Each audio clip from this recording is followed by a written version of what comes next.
बिस्मिल्लाहिर्रहमानिर्रहीम शुरू अल्लाह के नाम से जो बड़ा मेहरबान नहायत रहम करने वाला है। अस्सलाम वालेकुम, वेलकम टू माय किचन। आज आपसे शेयर करूंगी चना दाल फ्राई की बहुत ही मज़ेदार सी रेसिपी जो बिल्कुल ढाबा स्टाइल में बनकर तैयार होगी। बहुत ही टेस्टी ये दाल बनती है, झटपट से बन जाती है, बहुत कम मसालों से बनती है, लेकिन बहुत ही लाजवाब बनती है। आप इसको गरम गरम रोटियों, चपातियों और पराठों के साथ सर्व कर सकते हैं, तो ज़रूर ट्राई कीजिएगा। तो चलिए फटाफट से इस मज़ेदार बहुत ही टेस्टी सी चना दाल फ्राई को बनाना सीखते हैं।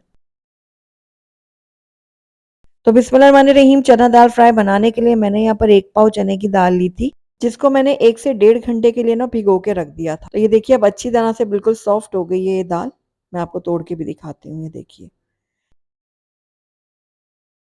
तो चना दाल हमारे अच्छे से नरम हो गई है। अब इसको हम बॉईल करेंगे, तो उसके लिए मैंने यहाँ पर एक ले लिया पैन और इसके अंदर हम ये चना दाल डाल देंगे। पानी मैंने इसका गिरा दिया था, सिर्फ चना दाल हम इसके अंदर ऐड करेंगे। उसके बाद हमने इतना इसके अंदर पानी ऐड करना है कि ये चना दाल जो है ना इसके अंदर भीग जाए। तो ये देखिए अब इसके अंदर मैंने थोड़ा-सा बिल्कुल नमक ऐड किया है, इसको हम मिक्स करेंगे। मिक्स करने के बाद इसको हम गैस के ऊपर चढ़ाएँगे। तो यहाँ पर देखिए अब इसको हमने चूल्हे के ऊपर चढ़ा दिया है। अब इसके अंदर जब बॉयल आना शुरू हो गया ना, तो इसके ऊपर एक झाग सी बनना शुरू होगी, उसको हमने रिमूव करना है। तो यहाँ पर देखिए अब हम इसके बॉयल आने का वेट करते हैं। तो यहाँ पर देखिए बॉयल आना शुरू हो गए हैं, अब इसके ऊपर आप देख रहे हैं ये फ़ॉर्म सी बन गई है, इसको अब हमने निकाल लेना है। किसी भी किस्म की आप दालें बनाएँ ना, तो आप ये इसके ऊपर जो ये झाग आती है ना, इसको निकाल लेंगे तो आपकी दाल बहुत ही ज़्यादा टेस्टी और लज़ीज़ बनेगी। तो ये सारी की सारी झाग जो है ना मैंने निकाल ली है बाहर। अब इसको हम दोबारा से मिक्स करेंगे और इसको पकने देंगे थोड़ी देर के लिए कि ये अच्छे से नरम हो जाए। तकरीबन 80 टू 90% तक हमने इसको गला लेना है। तो यहाँ पर देखिए दाल हमारी बहुत अच्छे से पक गई है और पानी जो है ना इसका ड्राई हो गया, लेकिन थोड़ा-थोड़ा पानी हम रहने देंगे इसके अंदर। तो मैं आपको चेक करके दिखाती हूँ, ये देखिए दाल बहुत अच्छे से गल चुकी है। तो बस अब फ्लेम को हम बंद कर देते हैं और दाल को हम एक तरफ रख देते हैं, तब तक हम इसका एक ज़बरदस्त सा तड़का तैयार कर लेंगे।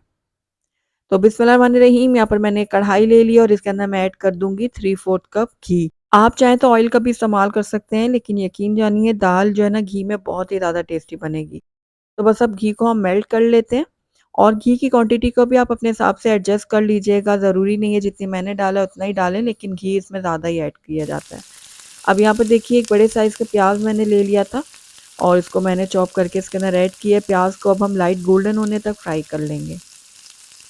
तो यहाँ पर देखिए प्याज हमारी लाइट गोल्डन हो चुकी है। बस अब इस टाइम पे आकर इसके अंदर ऐड करेंगे हम 1 चाय का चम्मच अदरक का पेस्ट और आधा खाने का चम्मच लहसुन का पेस्ट। तो ये दोनों चीज़ें हमने इसके अंदर ऐड कर दी हैं। अब इसको हमने भूनना है थोड़ी देर के लिए, ताकि लहसुन अदरक का जो कच्चापन है ना वो ख़त्म हो जाए। तो बस कुछ सेकंड के लिए हम इसको भूनेंगे और उसके बाद इसके अंदर हम ऐड कर देंगे टमाटर का पेस्ट। तो मैंने 3 दरमियाने साइज़ के टमाटर लिए थे, जिनका पेस्ट बनाकर इसके अंदर मैं ऐड कर रही हूँ। आप चाहें तो बिल्कुल बारीक चॉप करके भी इसके अंदर टमाटर ऐड कर सकते हैं। तो बस अब टमाटर को हमने कुछ देर के लिए पकाना है कि इसका पानी जो है ना थोड़ा-सा ड्राई हो जाए और टमाटर का कच्चापन भी ख़त्म हो जाए। तो बस 1 से डेढ़ मिनट के लिए मैंने टमाटरों को भी भून लिया था और ये देखिए पानी इसका ड्राई होने लगा है, टमाटर हमारे पकने लगे हैं। तो बस अब इस टाइम पे आकर इसके अंदर हम कुछ सूखे मसाले ऐड करेंगे। तो सबसे पहले मैं इसके अंदर ऐड करूँगी 1 चाय का चम्मच कुटी हुई लाल मिर्च, 1 चाय का चम्मच जाएगा इसके अंदर लाल मिर्चों का पाउडर। इन दोनों चीज़ों को आप अपने हिसाब से कम-ज़्यादा कर सकते हैं। आधा चाय का चम्मच मैंने ऐड किया हल्दी पाउडर, 2 चाय का चम्मच इसके अंदर ऐड करूँगी धनिया पाउडर और साथ ही इसके अंदर 1 चाय का चम्मच मैंने नमक भी ऐड कर दिया। नमक आप केयरफुली डालिएगा, क्योंकि हमने दाल को बॉयल करते वक़्त भी नमक ऐड किया था।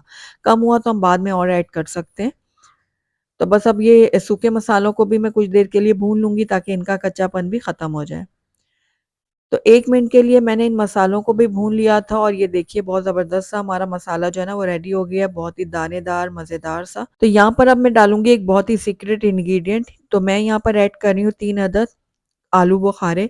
आलू बुखारे डालने से इसका टेस्ट जो है ना बहुत ही ज़्यादा बढ़ जाएगा, तो इसको आपने स्किप नहीं करना, ज़रूर ऐड करना है। उसके साथ ही इसके अंदर मैंने हरी मिर्चें ले ली थी 3 अदद, इनको दरमियान से काट के इसके अंदर ऐड कर दिए। अब इन दोनों चीज़ों को भी मैं कुछ देर के लिए पकाऊँगी, ताकि इनका फ्लेवर और इनकी खुशबू जो है ना मसाले में आ जाए। अच्छा, अगर आपको ये लगे ना कि आपका मसाला थोड़ा लगने लगा है, तो थोड़ा-थोड़ा पानी करके आप भुनाई कीजिएगा, ताकि मसाला नीचे लगे ना। तो बस मैंने 2 घुट पानी ऐड किया और अब दोबारा से मैं इसको भून लूँगी। तो ये ज़बरदस्त सा हमारा मसाला जो है ना वो रेडी हो गया। अब इसके टेस्ट को और एनहांस करने के लिए मैं 1 चाय का चम्मच इसके अंदर ऐड कर रही हूँ चिकन पाउडर आप चाहें तो इसकी जगह चिकन क्यूब भी इस्तेमाल कर सकते हैं। एक जो चिकन क्यूब है वो इसके अंदर तोड़ के ऐड कर लें। तो बस अब इसको भी हमने थोड़ा-सा मिक्स कर लिया। अब ये हमारा जो तड़का सा है ना बिल्कुल रेडी हो गया। अब इसके अंदर हम ऐड कर देंगे बॉयल की हुई दाल। तो ये सारी की सारी पानी समेत हम ऐड करेंगे। थोड़ा-थोड़ा सा पानी हमने इसमें रहने दिया था, ज़्यादा इसको ड्राई नहीं किया था। अब दाल की हमने अच्छी तरह से भुनाई करनी है। अच्छा, मैंने आपको पहले कहा था ना दाल को आपने 80% तक गलाना है, वो इसीलिए कहा था कि अगर ज़्यादा दाल गली हुई होगी ना, तो आप इस टाइम पे जब उसकी भुनाई करेंगे तो मज़ीद गलेगी, तो वो फिर दिखने में भी अच्छी नहीं लगेगी और खाने में भी अच्छी नहीं लगेगी। तो यहाँ पर देखिए दाल को मैंने अच्छी तरह से 2 से 3 मिनट के लिए मसाले के साथ भून लिया था। और ये दाल हमारी बहुत अच्छे से रेडी हो गई है। बस अब इस टाइम पे आकर इसके अंदर हम 1 चाय का चम्मच ऐड करेंगे गरम मसाला पाउडर और आधा चाय का चम्मच डालेंगे इसके अंदर काली मिर्चों का पाउडर। अब इन दोनों चीज़ों को भी हम अच्छी तरह से मिक्स करेंगे। ये दोनों चीज़ें बहुत ही अच्छा फ्लेवर देंगी हमारी दाल को। तो ये देखिए अच्छी तरह से मिक्स कर लेते हैं इसको। उसके बाद इसके अंदर हम ऐड करेंगे कटी हुई हरी मिर्च। ये ऑप्शनल है, अगर आप डालना चाहते हैं तो डालें वरना स्किप कर सकते हैं। हरी मिर्च को भी थोड़ा-सा मिक्स करते हैं।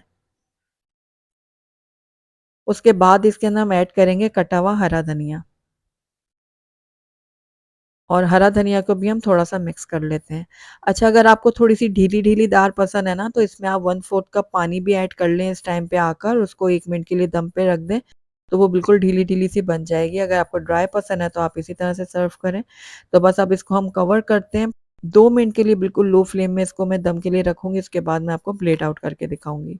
तो अल्हम्दुलिल्लाह हमारी बहुत ही टेस्टी, बहुत ही मज़ेदार सी चना दाल फ्राई बनकर तैयार हो गई है। आपने देखा कम मसाले इसके अंदर गए लेकिन ये बनी बहुत ज़्यादा टेस्टी है। तो ज़रूर आपने ट्राई करना है और ट्राई करके मुझे बताइएगा ज़रूर कि मेरी आज की रेसिपी आपको कैसी लगी। अगर अच्छी लगी है तो इसको लाइक भी ज़रूर कीजिएगा और मेरी वीडियो को शुरू से एंड तक देखने का आपका बहुत-बहुत शुक्रिया। Thank you for watching. अल्लाह हाफ़िज़।